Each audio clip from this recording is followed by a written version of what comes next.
नहीं जानते, हम बता देते हैं, आप जानते हो तो भी नाम नहीं लोगे। दूसरी हट है क्रिया हट। एक बार जो हट कर ले ना तो फिर देखो, बाजार कभी लेकर के जाओ साथ में और जिस कभी दुकान में जिन्होंने देख ले कि वो साड़ी अच्छी, चाहे साड़ियों का अंबार लगा है घर पे, अलमारी में जगह नहीं है कपड़ा रखने की, साड़ियाँ ठस्सम ठूस भरी है, फिर भी अगर साड़ी पसंद आ गई तो हाँ देखो ये साड़ी कितनी बढ़िया है, पत्नी का जब सैलरी नहीं आई चुपचाप बैठे रहे गाड़ी की कुछ चलती में गिरा दूंगी। हाँ। बाजार घूम करके आ जाएगी लेकिन फिर भी उस साड़ी की बड़ाई, शाम को ये तो रोज तो रोटी भोजन बना करके रख दे और आप आएंगे तब परोस दे, लेकिन उस दिन आप जब तक नहीं आओगे तब तक बैठी रहेगी, आएंगे तो गर्मा गर्म खिलाऊंगी। जिस दिन भी गर्मा गर्म फुलकिया थाली में आ जाए ना तो समझ लेना कि आज जेब कटने वाला है। खैर ये आपके यहाँ नहीं हो सकता है, आपके तो आपकी धर्म पत्नी तो आपको रोज ही ऐसी खिलावे और उसे खाना होना भी चाहिए भाई। है?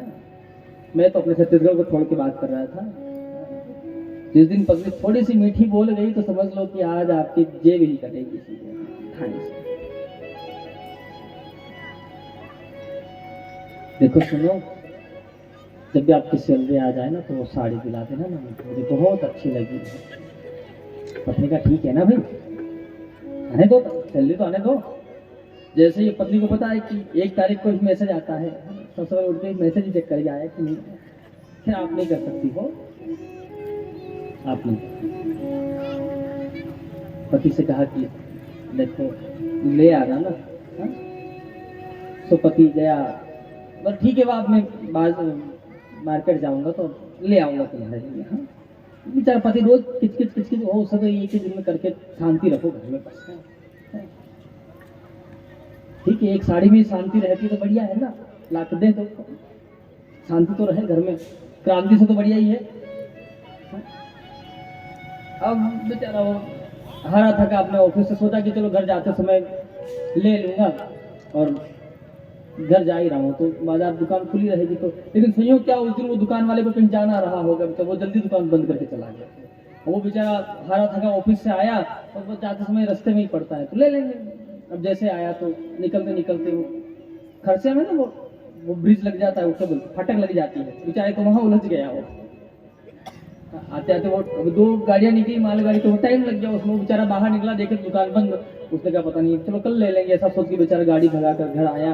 और पत्नी को तो पता था कि आज साड़ी आने वाली है, बढ़िया से खाना भोजन बढ़िया से बनाया, पति की जो फेवरेट सब्जी वो बनाए, पर रोज तो बड़े ठीक है जैसे बन जाए, लेकिन उस दिन बढ़िया से बनाएंगी और उसके साथ में रोज तो एक सब्जी होगी, उस दिन उसके साथ चटनी अटनी भी रख देगी। हाँ और आटा गूंथ करके कंप्लीट रखा है कि आएंगे तो गर्मा गर्म फुलकियाँ खिलाऊंगी। और जैसे ही पति ऑफिस आया लाकर बैग रखा है और जैसे ही हाथ मुंह धोने के लिए पति गया, वो तो बस पानी ही मुंह पे डाला था कि उसने बैग ही चेक कर लिया ऑफिस का, लाए कि नहीं लाए, क्यों बस ये आवाज सुनाई दी कि उसका तो पानी चेहरे पर गिरा था, वो वही रह गया। अंदर से बोला हाँ, बोले नहीं लाए और ये समझ गया कि हम धमकेगी। अब महाराज वो रोटी गर्मा गर्म जो बननी थी ना, फिर देखो वो रोटियां थी, देखो भोजन बनाने रोटी बनाने वाले के भाव से पता चल जाता कि वो कितना प्यार से भोजन बना रहा है। जिस दिन रोटी में दाग न लगे तो समझ जाना कि आज बिल्कुल मन प्रसन्न है। हाँ और जिस दिन रोटी में बिंदियां लगा दी ना तो समझ रहे आज दिमाग खराब है, कुछ बोल मत देना नहीं तो इससे भी जाओगे। फिर अपने यहाँ नहीं होता है, अपने तो भात उबालते हैं, कुकर की सीटी बजी नहीं कि चलने दो गाड़ी, प्रेम से बोलेंगे बोलो रात। हाँ भाई जो गुस्से में जो भोजन बनाते ना माताएं, उनकी अक्सर रोटियां जल जाती हैं। जब आप सोचेंगे आपको कैसे अनुभव होगा तो भाई हम भी अनुभव किए हैं अपने जीवन में। कुछ बातें पढ़ने से आती है और कुछ अनुभव करने से आ जाती है। प्रेम से बोलेंगे बोलो राधे राधे। तो क्या ये अनुभव की बात है। और जिस दिन प्रेम से बने तो भाई ऐसा कभी हुई है कि ये क्रिया हट है तो यहाँ पर, और जोगी हट जो है एक बार जोगी हट कर लेता है भोले बाबा कहते मैया अगर लाला के दर्शन नहीं करवाएगी तो यहीं बैठ जाऊंगा, तेरे दरवाजे पे जाऊंगा नहीं मैं। जैसे ही ये बात कही तो माता ने कही कोई बात नहीं बाबा, तुम जोगी हटो तो मैं भी क्रिया हट हूँ। मैंने कह दिया लाला के दर्शन ना करवाओ तो ना करवाऊंगी जी, चाहे तुम कछु कर ले। मैया ने कहा बाबा तुम इस दरवाजे पर बैठ जाओगे तो नंद भवन के 9 दरवाजे हैं, हम दूसरे दरवाजे खोल लेंगे। बाबा ने कहा वहीं पर भी आके बैठ जाऊंगा तो बोले तीसरे दरवाजा खोल दूंगी। बोले बाबा कहते जितने दरवाजा खोलेगी मैया उतने दरवाजे पर आकर हम बैठ जाएंगे। बाद में मैया ने मना ही कर दिया है तो भोले बाबा उदास हो गए हैं और यहाँ से प्रस्थान किए हैं और जाकर के एक कदम वृक्ष के नीचे जाकर के बैठ गए। नेत्र बंद करके गोविंद से प्रार्थना करते कि गोविंद आप तो जानते हो कि मैं कभी किसी के द्वार नहीं जाता हूँ, पहली बार आया हूँ आपके द्वार और इच्छा क्या है, आपके दर्शनों की इच्छा है, क्या वो भी भिक्षा नहीं मिलेगी मुझे। गोविंद पलने में अभी सो रहे थे, समय ठाकुर जी ने रोना प्रारंभ कर दिया। अब जैसे ही कन्हैया रोए अब मैया बहुत ही चुप करवावे, लेकिन ठाकुर जी चुप ही नहीं हो में। एक गोपी आई और आकर के बोले मैया लाला क्यों रो रहे हैं। तो गोपी ने कहा कि कहीं ऐसा तो नहीं है मैया तेरे लाला को नजर लग गई हो। मैया ने कहा सवेरे तो कोई आयो होता ना है, नजर कौन सी लगेगी। तो मैया ने कही सवेरे एक बाबा आयो तो अलग बाबा ने तुम भाई बुला करके लाओ तो नजर उतारना आती है कि नहीं आती है। अब गोपी गई और जाकर के जहां कदम वृक्ष के नीचे भोले बाबा बैठे थे जाकर के बोली बाबा कि चल रे जोगी नंद भवन में तो यशोदा माय बुलावे। तो भोले बाबा ने अब तो भोले बाबा की चढ़ती हो गई, अब बुला रहे हैं तो भोले बाबा कह रहे जाके नंदरा ने यशोदा से कह देना कि मेरी भान घुट रही है, टाइम नहीं है हमको, हम नहीं आ रहे हैं। तो गोपी ने कहा वाके लाला तू नजर लगी है राइलो ने करवावे। बाबा मैया ने आपको इसलिए बुलाया है कि मैया के बेटा को नजर लग गई है सो आपको बुला रही है। जैसे ही ये बात सुनी तो मेरे भोले बाबा जैसे बैठे थे वैसे ही उठ दिए चल दिए हैं।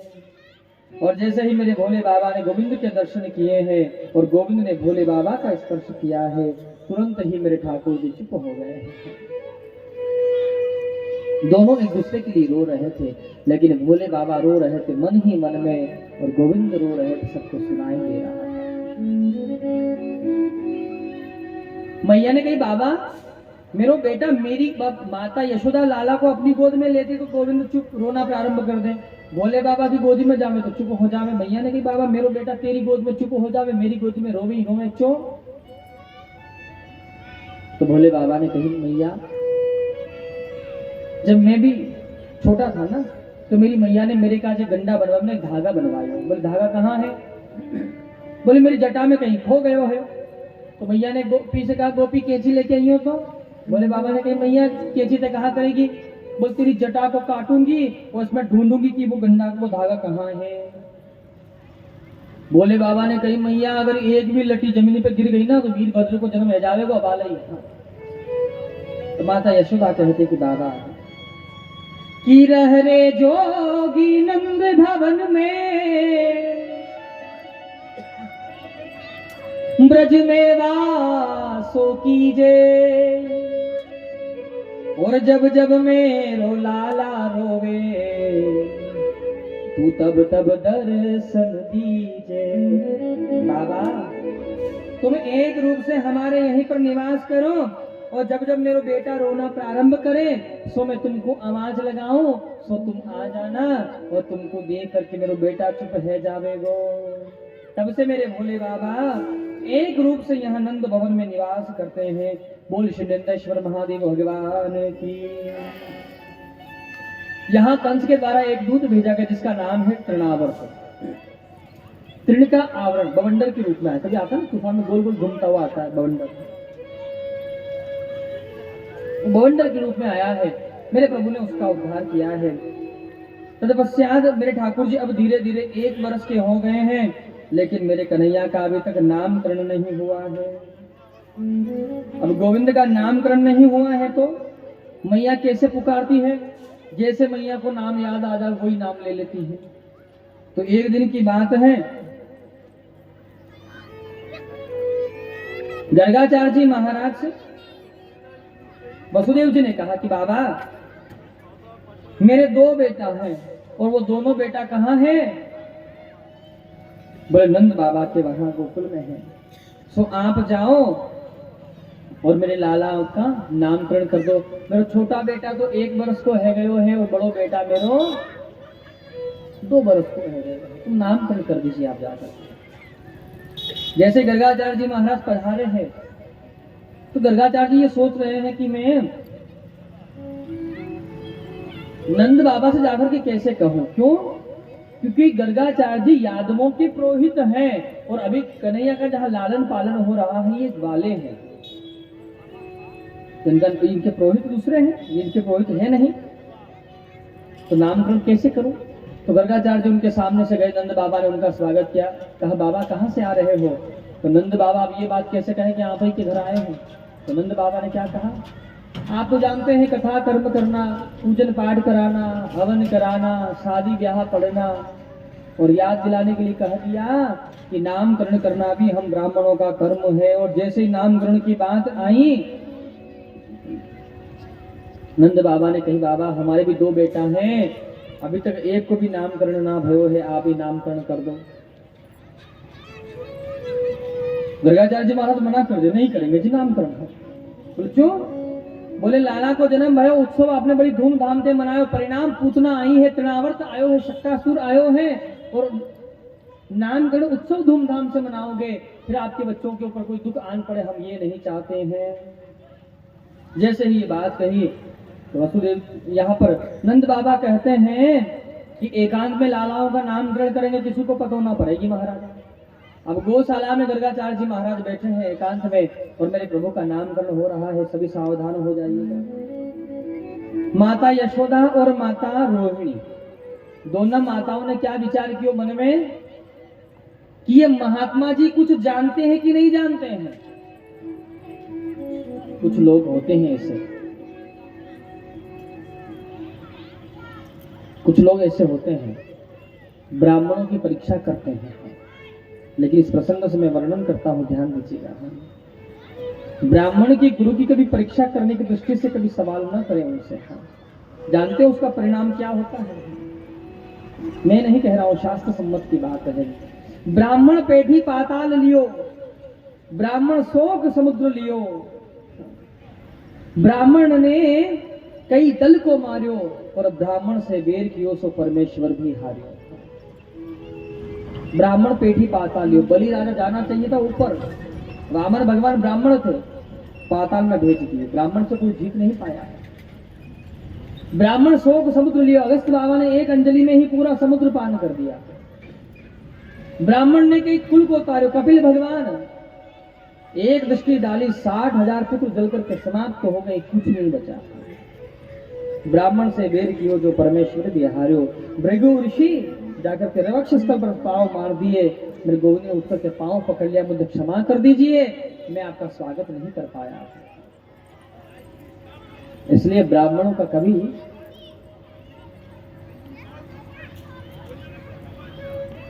ब्राह्मणों की कभी परीक्षा न करें, और जो ब्राह्मण की परीक्षा करता है उसका नाश नहीं, यहाँ मूल नाश भी हो सकता है, ऐसा वर्णन है।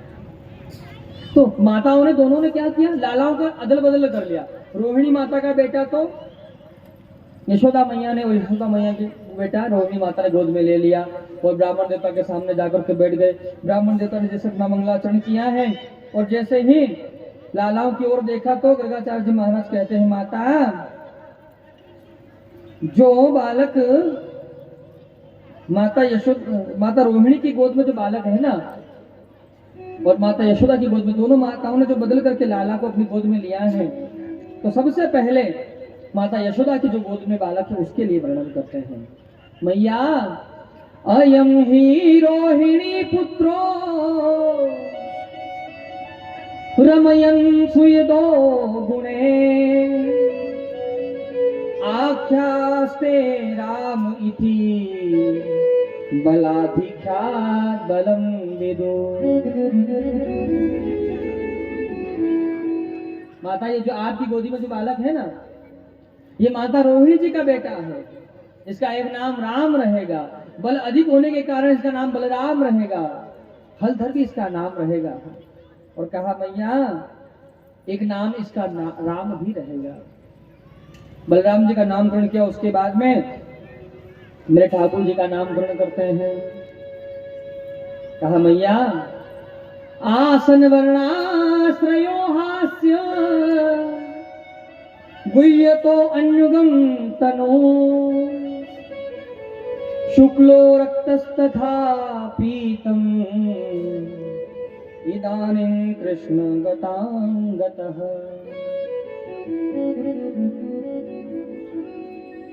भैया ये आपकी जो गोद में जो लाला है ना, ये हर युग में जन्म लेकर के आता है। कभी पीत वर्ण में आया है, कभी श्वेत वर्ण में आया है, कभी रक्त वर्ण में आया है, और अभी ये कृष्ण वर्ण में आया है, इसलिए इसका नाम कृष्ण रहेगा। आइए बड़े भाव के साथ में भगवान का पदगान करते हैं। हो हे बाके बिहारी लाल, हो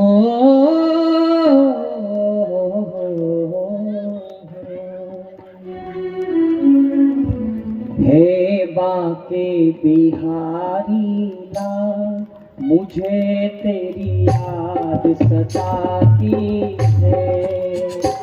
हे बाके बिहारी लाल, भगवान श्री गोविंद से प्रेम करते बड़े प्रेम से गाएंगे।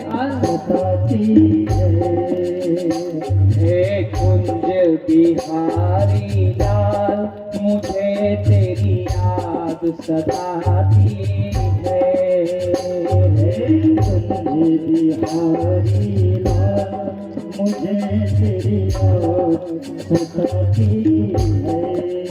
ओ हिचका ना रुके गोपाल, हिचका ना रुके गोपाल, हिचका ना रुके गोपाल, हिचका ना रुके गोपाल। देखो आप किसी का नाम लेते हो ना, तो ऐसा कहते हैं कि उसको हिचकी आती कि नहीं आती। अब क्या होता है ना, अपन किसी को याद करेंगे ना हृदय से, तो उसको हिचकी आती है। हाँ। देखो ये बढ़िया बात है कि आप भगवान को याद करो और उसको हिचकी आ जाए, और जिस दिन उसने याद कर लिया ना, हाँ, आप भगवान को याद करते यहाँ तक ठीक है, और जिस दिन उसने याद कर लिया उस दिन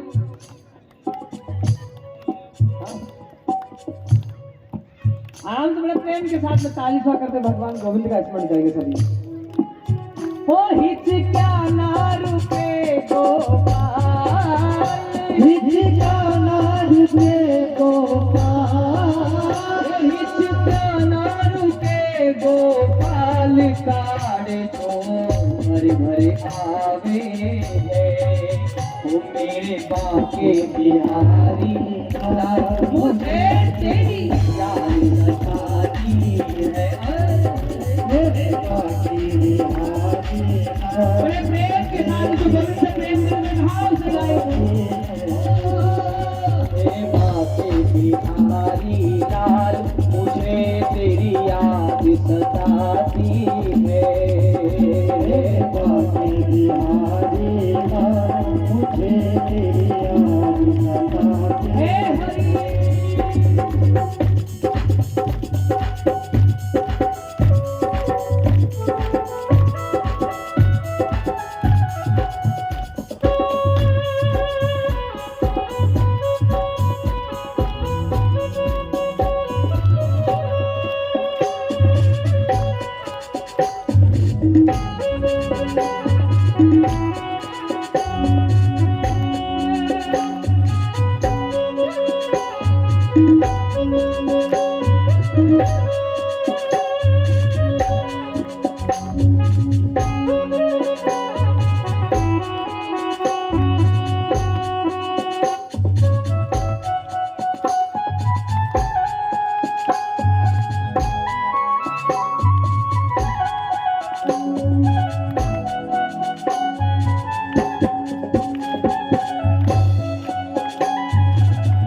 जल्दी दरस दिखाओगा। बाकी सी अटकी गई मन में लटकी गई कब से दरस दिखाओगा। लागी चटक गई आँखा भटक गई, लागी चटक गई क्या भटक गई तेरी धीर बताओगा। तेरे गलबे जनती माँ हो, तेरे गलबे जनती माल मुझे तेरी याद सताती है।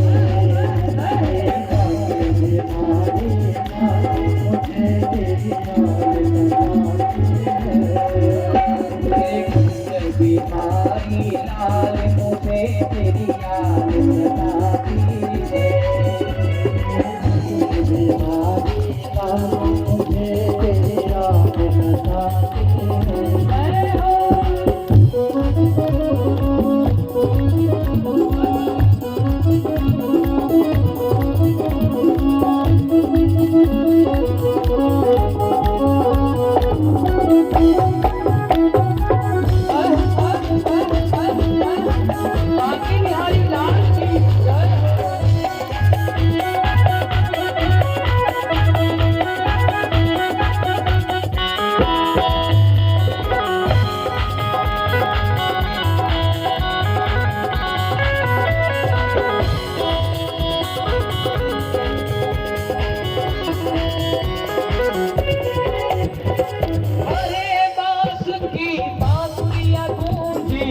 जीव मारो हरे मायो, हरे बांसुरिया गूंजी जय मारो हरे आयो।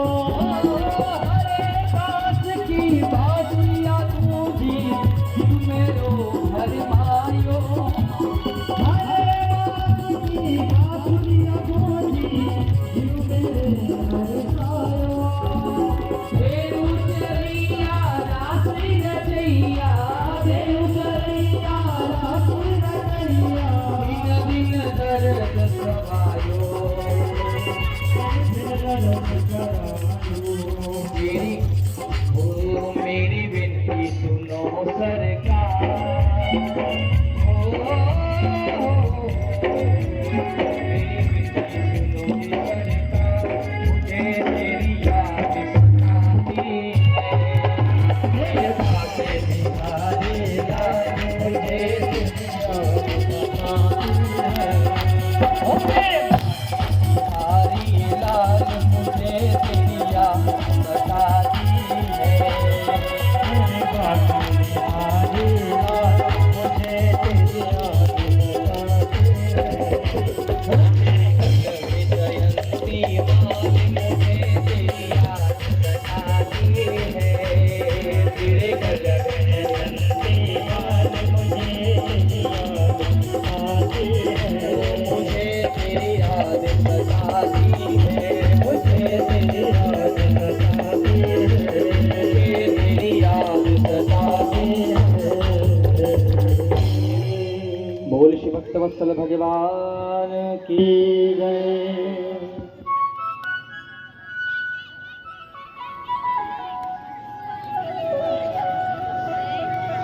भगवान श्री गोविंद का थोड़ा सा आप सभी एकाग्र हो जाए। बोल श्री भक्तवत्सल भगवान की। भगवान श्री गोविंद का नामकरण हुआ है, तदपश्चात आगे प्रसन्न वर्णन करते। अब मेरे ठाकुर जी उड़ने थोड़े बड़े हो गए, सो मेरे ठाकुर जी अब गुदमन गुदमन चलना प्रारंभ कर दिए। जय श्री राम। राम राधे राधे।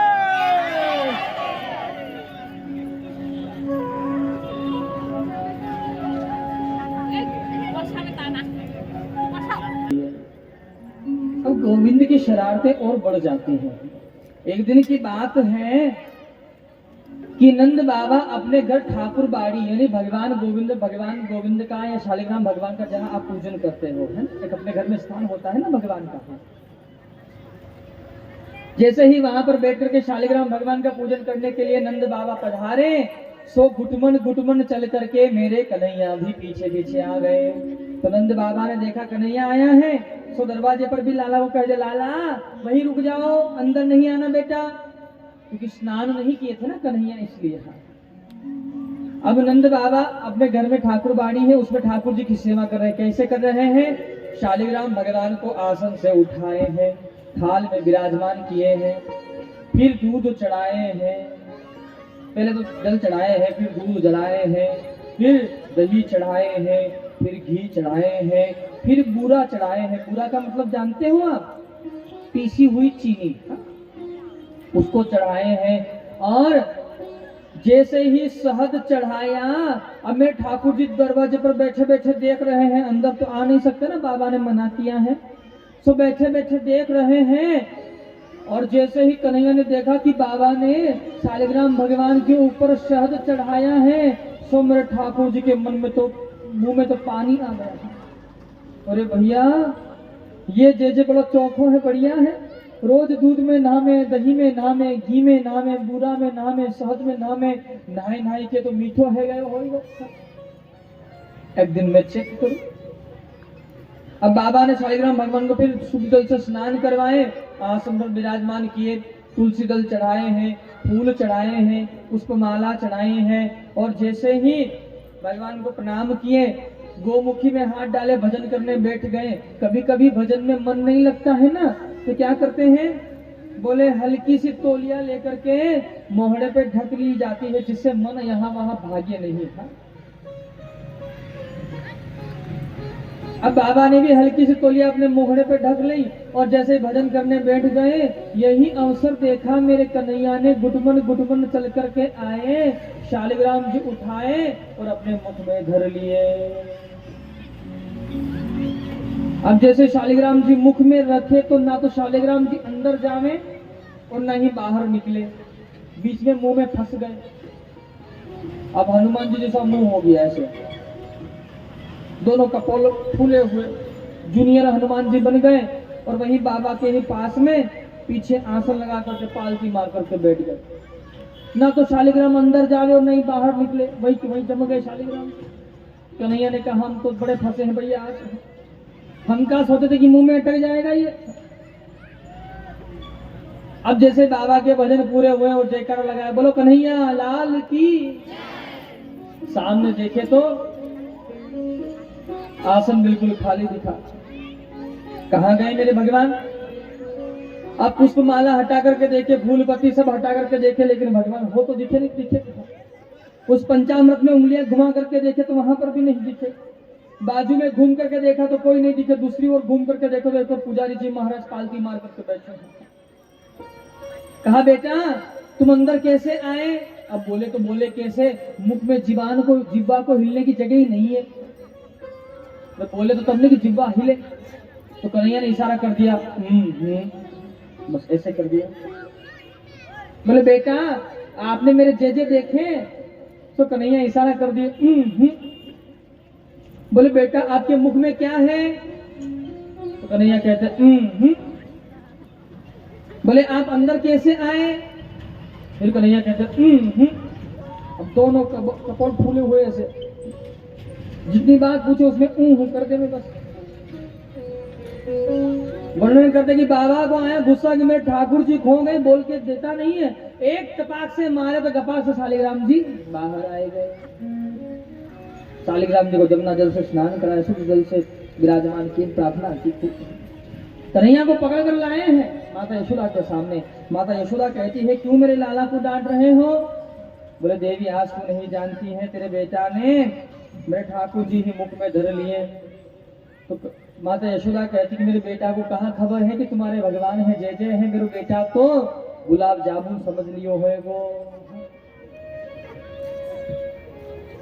माता यशोदा ने लाला को खूब सुंदर श्रृंगार करवाया है और माता यशोदा भजन गा रही है, ताली बजा रही है और मेरे ठाकुर जी ठुमक ठुमक करके नाच रहे हैं। ब्रज के संत बड़ा सुंदर भाव लिख रहे हैं।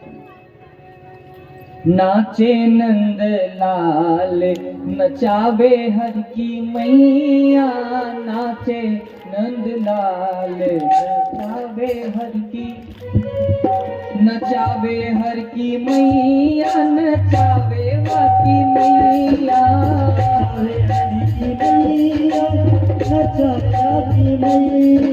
नचावे हर की मैया नचावे बाकी मैया दोनों हाथ के नाचे नंदलाल नचावे हर की मैया नाचे नाचे नंदलाल नचावे हर की मैया नाचे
पीवे लाला दही न खावे पीवे लाला दही न खावे पीवे लाला दही न खावे पीवे लाला दही न खावे माखन मिसरी को बनो रे भैया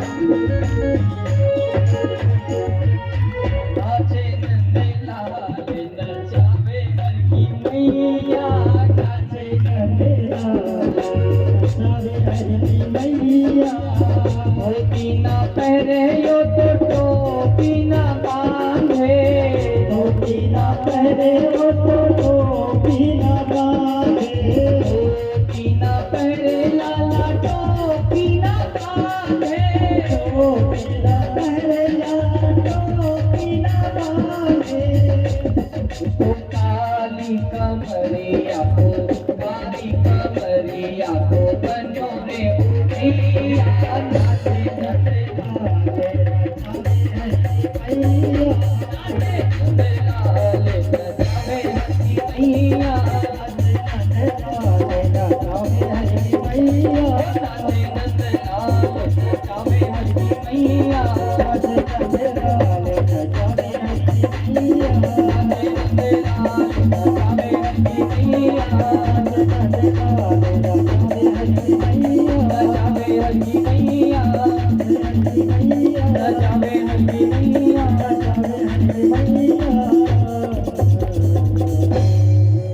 बोले श्री भक्तवत्सल भगवान की जय। ब्रह्मा जी महाराज ने यह दृश्य देखा कि गोविंद नृत्य कर रहे हैं, माता यशोदा नचा रही है, भजन गा रही है, ताली बजा रही है। तो ब्रह्मा बाबा कहते हैं, यशोदा तेरे भाग की कहीं न जाए। जिसका ध्यान करते करते योगी जन हार गए, लेकिन वो परमात्मा कभी उनके हृदय में नहीं जाता है। ध्यानी जन हार गए, लेकिन उनके ध्यान में नहीं जाता है। लेकिन वो परमात्मा तेरी उंगली की कठपुतली बन गया है। कभी देखिए वो कठपुतली का नाटक? पहले का समय होता था ना, उसमें कठपुतली का नाटक दिखाने वाले आते थे, वो ऐसे उंगलियां हिलाते थे और वो नृत्य करते थे। जैसा आप दिखाओ करना चाहोगे वैसा ही होता, वहाँ नाटक होता था उसमें। तो ब्रह्मा जी कहते हैं कि तेरी उंगली की डोर पर में बंधा है कृष्ण, जैसे तू नचा रही है वैसा नाच रहा है।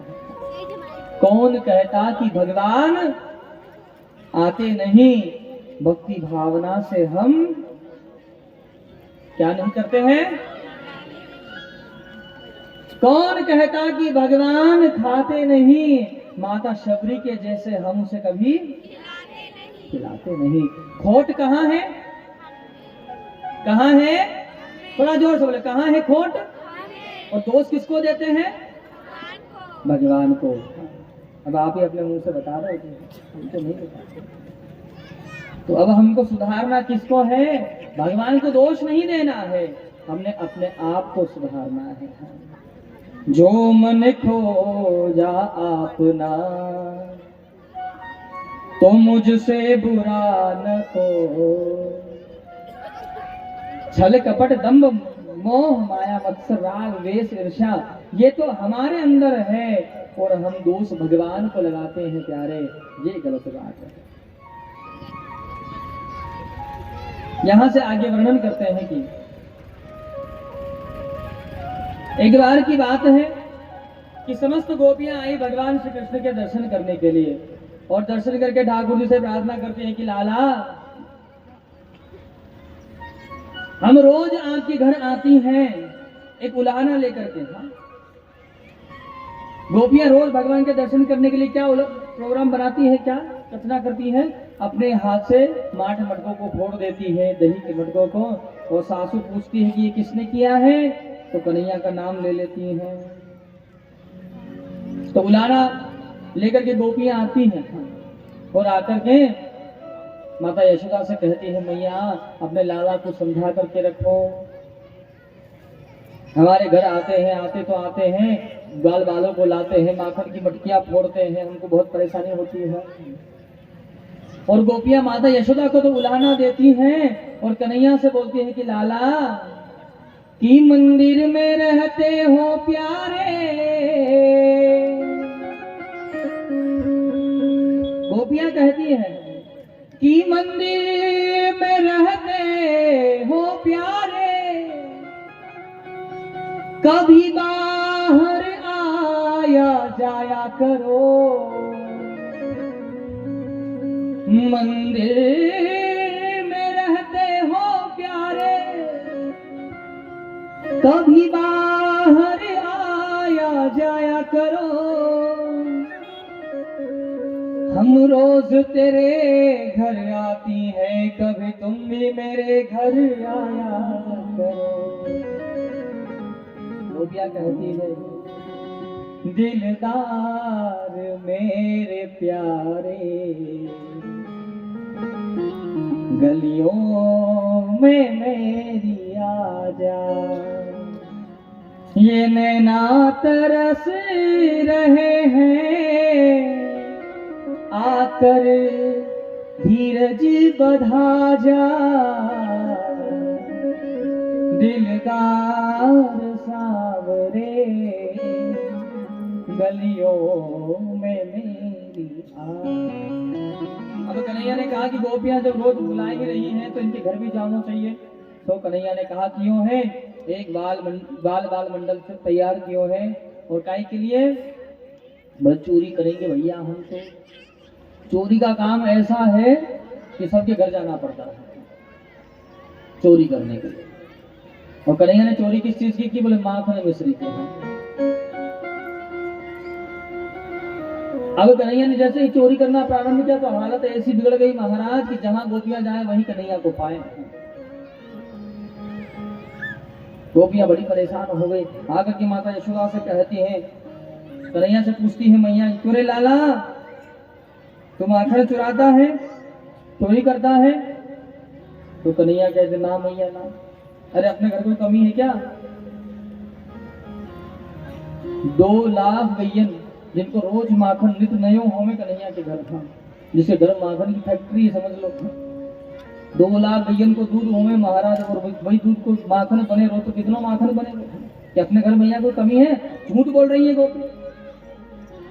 माता यशोदा कहती है तो गोपियों एक काम करो कि मेरे लाला को रंगे हाथ पकड़ करके लाओ, अब जब पकड़ा जाएगा कन्हैया तब ही माना जाएगा कि हाथ में चोरी करी है। अब गोपियों ने कहा क्यों है कि अपने हाथ से माखन बिलोयो और अपने घर में बहुत ऊंचा छीका लगाया है जिसके आसपास घंटियां लटकाई है और बहुत ऊंचे छीके में मटकियां माखन के भर के लगाई है और दरवाजा खुला छोड़ करके गोपियां छुप गई हैं कि कन्हैया आएंगे, मटकी को हाथ लगाएंगे, मटकी के जो घंटी है वो बजेगी तो कन्हैया को पकड़ लेंगे। अब कन्हैया क्या सोच रहे हैं कि गोपी के घर नहीं जाएंगे तो गोपियां नाराज हो जाएगी, इतनी मेहनत करी है बेचारी ने, माखन बिलोया है, घंटी मटकी में रखा है, इतनी ऊंचा छीका लगाया, उसकी घंटियां लगाई है, न जाएंगे तो नाराज हो जाएंगे। कि मनसुका गोलियों साथ पहुंच गए बाल बाल। तो ठाकुर जी पहुंच गए अपने सखान के साथ में और जाकर के मेरे कन्हैया ने कहा क्यों है, जैसे ही अब हाथ लगाना चाहा तो महाराज बहुत ऊंचा थी मटकी, तो मेरे कन्हैया ने क्या किया, 2-4 ग्वाल बाल नीचे खड़े हो गए, 2-4 ग्वाल बाल उनके ऊपर और सबसे ऊपर बोलो कन्हैया लाल की।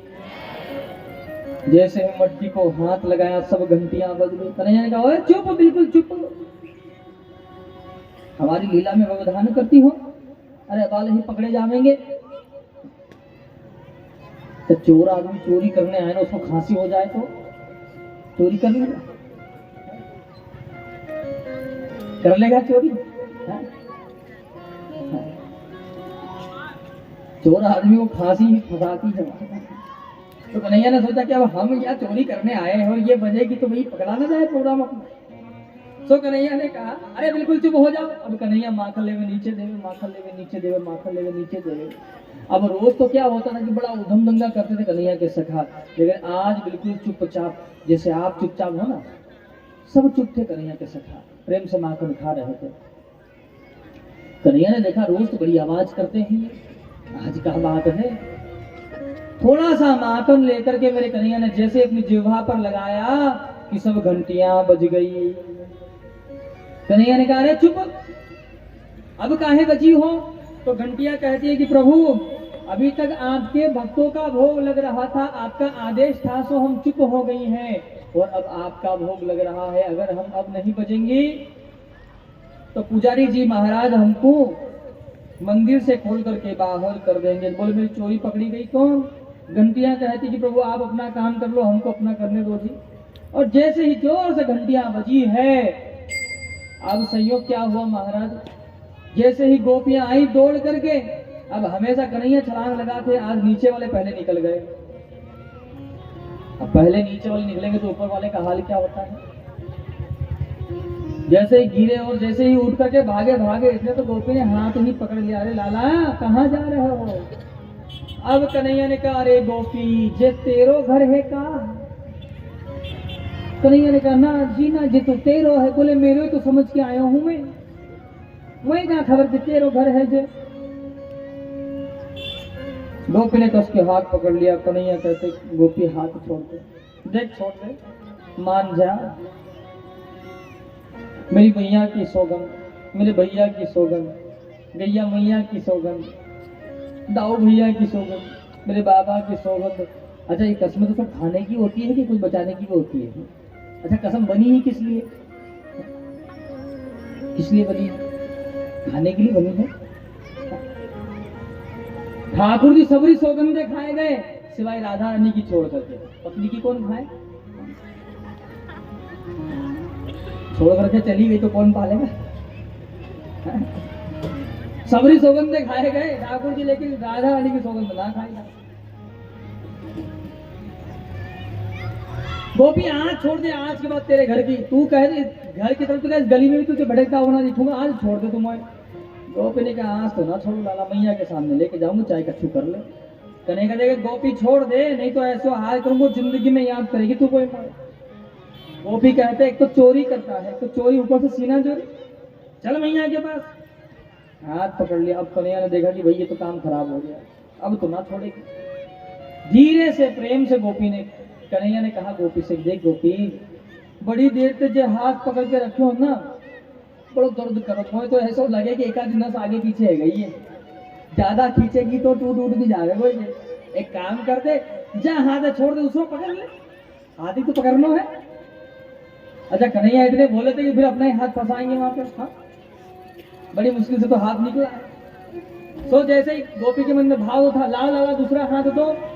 सो कन्हैया ने उसी गोपी के बेटे का हाथ उसके हाथ में दिया और गोपी की गलियों से होते हुए सीधे अपने घर आए। अच्छा आप एक बात बताओ, आपका बच्चा छोटा है, अभी वो बच्चे वहां मस्ती कर रहे हैं ना, उनमें से एक बच्चा अभी गिर जाए और तेज लग जाएगी तो ये सब बच्चे चुपचाप बैठ जाएंगे आकर के पास। ऐसा होता है ना, जैसे इन्होंने कुछ किया ही नहीं हो उसमें।